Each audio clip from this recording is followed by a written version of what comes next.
guys, may buntag nakalaag na karon diri sa may Adin Apartel. Buwan na ita karon sa Nobyembre 28. Adlaw na Martes. Nakalaag na diri no.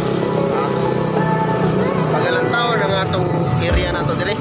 Ug atong mga kadalanan may daghang nagbiyahe na mga sakyanan.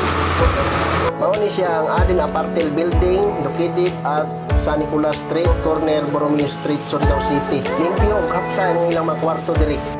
Mao ni siya ang Port Road, Borromeo Street, padulong sa Port Macapagal. Amo ni ang Bitang Building ug ang San Nicolas Street. Mao ni siya nga area diri no. Atong mga kadalanan karon ay hapsay, walay traffic. Hinahinay ra padagan ang atong mga SUV vehicle, mga tricycle, mga double cab o mga single motor. Maghinay-hinay rin dito padagan no, kay para iwas disgrasya gyud. Basa man ang atong mga kalsada no. Dangog man na siya, hinay-hinay gyud, minor-minor ba. Amping permi. Bintaha karon ang mga tricycle driver nato no, daghan na kay siguro abot nila kay ting-ulan man diri sa atong lugar. Daghan kayong manakay, daghang pasahero makapalit-palit yung kag mga kinahanglanon sa ilang mga panimalay no. Mao din ni baluarte ni Pedro Aboy diri sa Adin Apartel no, diri siya nagpuyo. Na ako dili sa gawas nag-vlog. Sa karon guys, ako kasunod guys kay sa iyo pagkain no. Naabot na ang karelimo ni Distresa no. Si Lourdes Bulyo. Distresa nag-turnover sa mga item no. Mga butang na dapat i-turnover sa iyang karelimo na si Lourdes. Tapos sige advice niya na ang bugas waon sa tag-iyaon niya dapit diri sa Adin Apartel.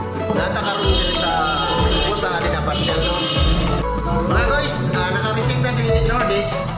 Medyo nalipay na siya kay naka-duty nagbalik no. Kani sa buta guys ba, mabuhi man ni sa kuan guys sa mala. Pero karon gi-utro nila ang version, butang nila sa tubig, mabuhi po diya sa tubig.